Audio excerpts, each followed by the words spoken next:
Malam ini insya Allah bunda nggak makan nasi ya, tapi ngemil wafer nabati dan coklat, dan minumnya susu Denko. Itu susu Denko tanpa gula ya. Mari makan ya. Allahumma barik lana fima razaqtana wa qina adzabannar. Bismillahirrahmanirrahim. Bismillahirrahmanirrahim. Assalamualaikum warahmatullahi wabarakatuh.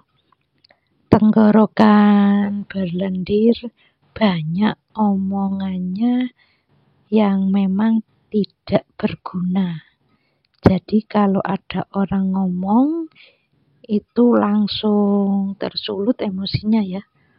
Walaupun tidak harus marah sih ya. Tersulut untuk jawab, tersulut untuk ini itu ya. Ya biasanya berlendir, sehingga orang yang suka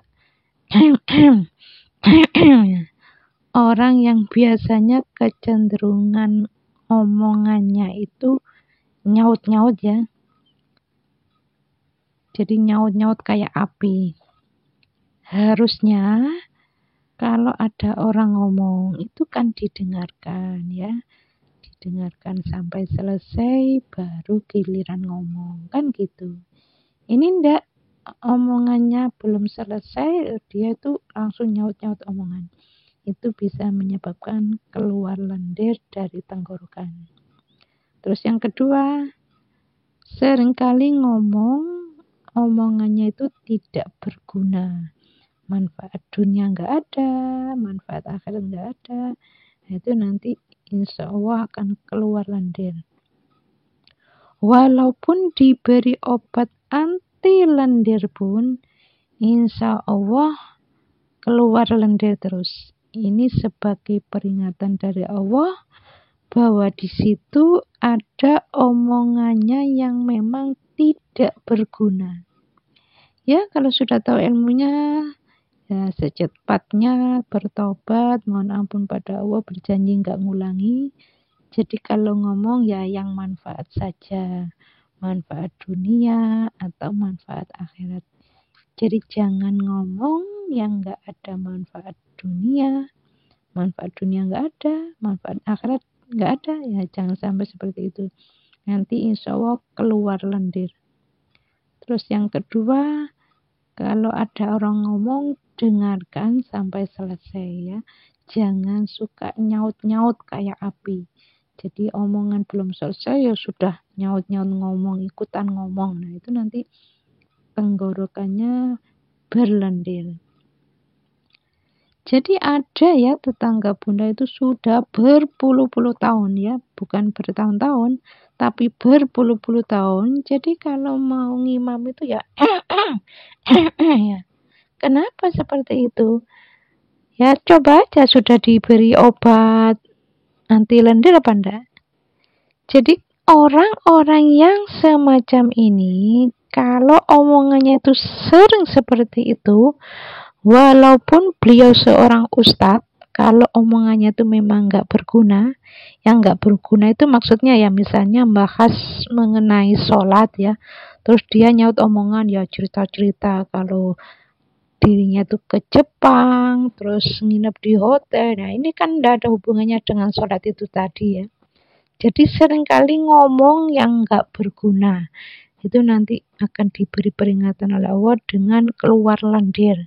Dan orang yang model begini ini, walaupun minum obat anti lendir pun, insya Allah tetap keluar lendir. Karena keluar lendir dari tenggorokannya itu sebagai pengingat, sebagai peringatan bahwa di situ ada omongannya yang nggak berguna. Jadi cara Allah berbicara ke kita ini beda ya dengan cara Allah berbicara dengan Nabi Musa ya. Jadi kalau Allah itu berbicara ke kita ya seperti itu. Dengan musibah, dengan teguran yang semacam ini. Ini kan Allah itu ngomong. Kamu itu jangan banyak ngomong yang gak berguna ya. Gitu maksudnya Allah. Maka diberi tenggorokannya keluar lendir. Itu sebagai bentuk peringatan. Ya kalau orang itu sudah berjanji, bertobat pada Allah, berjanji enggak ngulangi, dan dibuktikan memang kalau ngomong yang manfaat saja ya, yang enggak manfaat enggak diomongin, insya Allah berhenti, enggak keluar lendir lagi.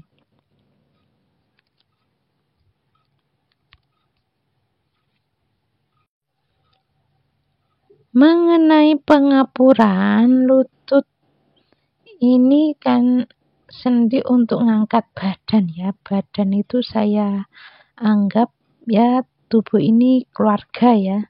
Jadi kalau di lututnya sakit ya, sakitnya kapan ya? Jadi kalau sakitnya itu setelah menikah berarti ini ada hubungannya dengan pasangannya ya. Kalau yang di leher ini cara berdiskusi dengan pasangan ya. Jadi kalau lehernya sering kaku, insya Allah kalau diskusi dengan pasangannya sering jengkel. Mengenai lutut yang sakit, ini berhubungan dengan keluarga ya. Keluarga yang bagaimana? Ya, keluarga yang apabila ada sesuatu, misalnya si suami menyampaikan sesuatu, entah itu nasihat atau apa, kalau yang sakit sebelah kanan berarti berhubungan dengan menyuruh di keluarga itu ya. Kalau sakit cekut ya, berarti kalau yang kanan kan melakukan kebaikan, berarti ada kekakuan. Jadi kalau sampai sakit berarti ada kekakuan dan emosi dalam menyuruh. Jadi kalau yang sakit ini misalnya seorang suami, ya berarti berhubungan dengan istrinya ya. Kalau menyuruh istrinya itu terus istrinya nggak mau jalanin, ya dia itu biasanya jengkel, marah. Ya nanti lututnya sakit. Ya pokoknya kalau sudah tahu ilmunya, jadi kalau nyuruh anak, nyuruh pasangan, itu nggak pakai emosi ya, insya Allah kalau di keluarga itu ya nggak gampang emosi, nggak kaku, jadi luwes ya, luwes. Kalau ngatur keluarga itu luwes. Kaku itu si istri atau si anak itu harus ngikut, nah itu namanya kaku.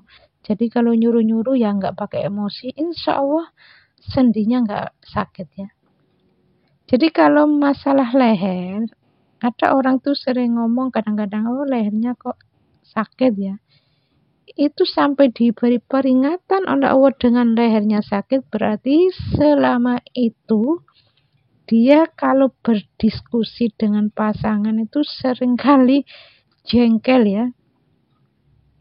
Seringkali jengkel, entah pasangannya itu karena omongannya gimana ya, pokoknya ya jengkel aja ya. Jadi kalau diskusi itu ya seringkali seperti itu. Sering gak cocok lah istilahnya ya. Jadi kalau berdiskusi dengan pasangan terus sering gak cocok terus jengkel.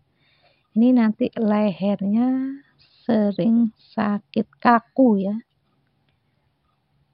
Ya mudah-mudahan orang-orang yang selama ini sering kali merasakan lehernya kaku, coba mulai sekarang ya kalau sudah tahu ilmunya. Kalau berdiskusi dengan pasangan, kalau nggak cocok ya sudah jangan jengkel. Kalau sering jengkel itu nanti insya Allah lehernya kaku. Ya mudah-mudahan video ini ada manfaatnya ya. Assalamualaikum warahmatullahi wabarakatuh.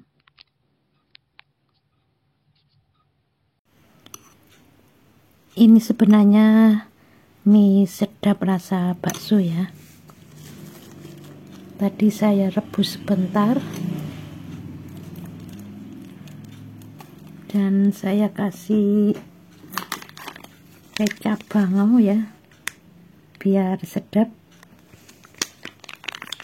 Bismillahirrahmanirrahim.